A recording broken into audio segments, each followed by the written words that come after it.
Hey, what's going on, traders? Welcome to my channel. In this video I will break down a trade which I took last week, and I will break down step-by-step process what to look before taking a trade and how to become consistent with trading. So let's get into it. So the first thing you need to look is the flow of the market or the flow of the day.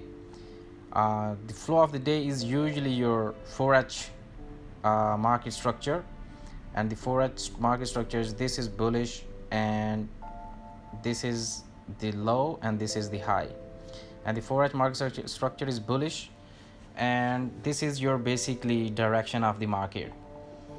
But one thing you need to check is there should not be some kind of weekly or daily raid against this flow, and you have to go to the daily time frame. And as you can see, there is daily raid, which means this 4H flow is ineffective at the moment, and you should check the daily flow of the market, and the daily market flow is bearish.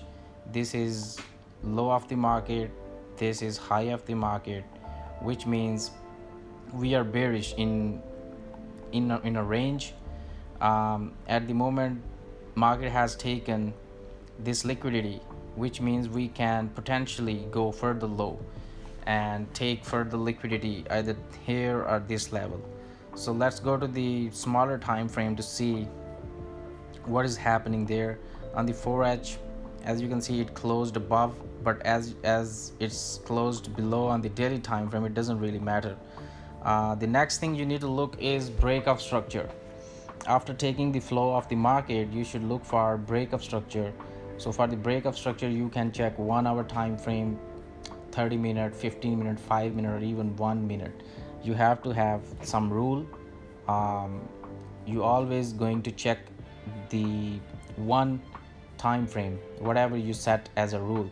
So let's go for this video, let's go on the 15-minute time frame to see what happened there.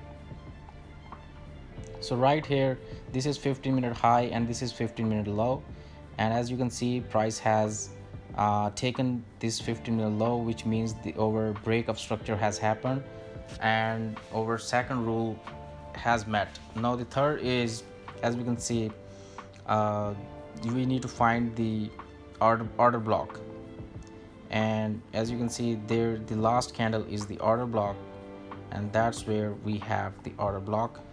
But as you can see, the order block is quite big. If you set a limit right there, and this is 23 pip stop loss, so you cannot just take this trade.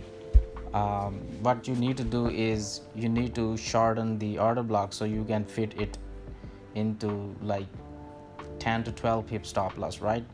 So your last candle is usually your order block, but you can use the last candle of the move as well.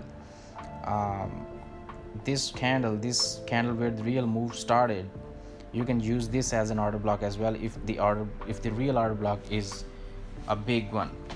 So we use it from the body, and let's just do this now.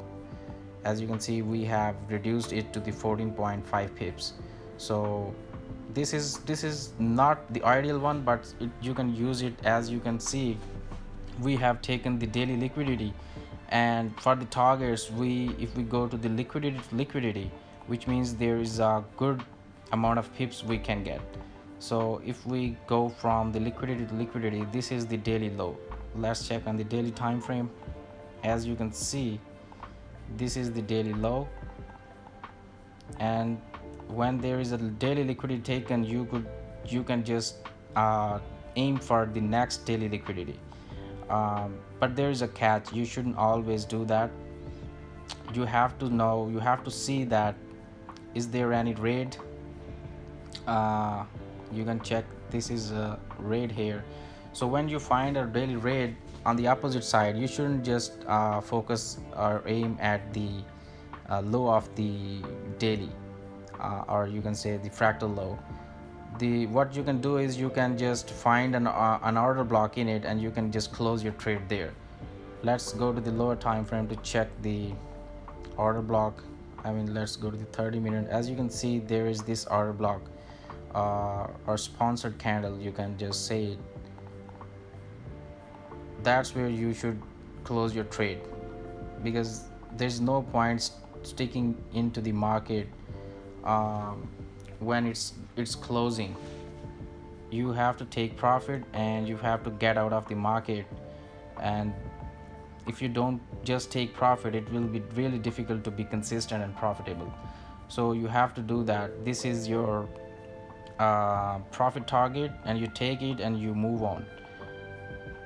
So this is the step-by-step process. I can just do it again. So going back to the daily time frame, as you can see, price has taken liquidity right here in line with the flow of the market, and market flow is bearish.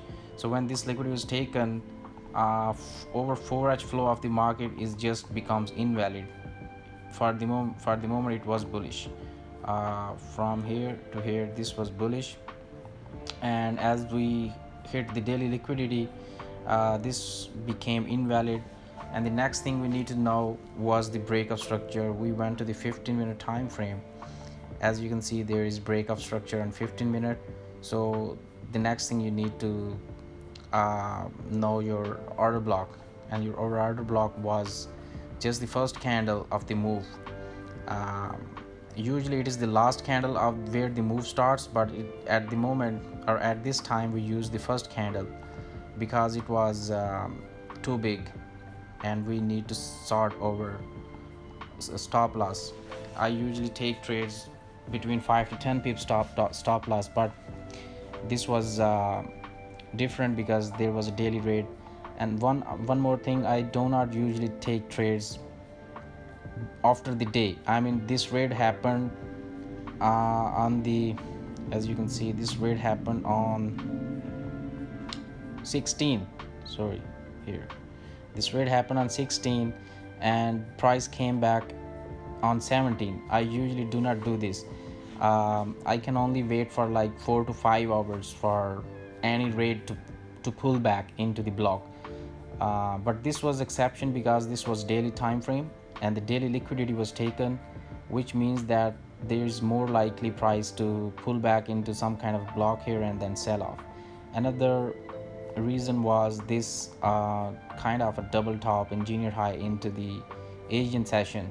So this was also an added confluence for me to that price will take out this high, and some extent it might just reach there. I was also looking for and further rate. I mean, I was also looking for, this is the block, and if price, let's say, comes back, takes liquidity, then drop in like that. It actually happened right here, and it actually happened on the 3-hour time frame. If you can go and you can see they took liquidity. Sorry, what is this? So as you can see, they took liquidity in the 3h time frame. And if we go to the 30-minute time frame to see, they broke the 30-minute level as well. And the block was 30-minute last candle, and it just tapped it and then fell off a sky. So you could even take that one, but this was a little risky, but the risk was good because it was 1 to 6 and it was daily liquidity taken, and the daily liquidity in line with the daily flow means that there is a high chance price would go lower. And this is it, and I hope you liked the video. I hope you got the value from it, and please subscribe and like this video, and I will make more breakdowns along the way, and I will see you in the next one.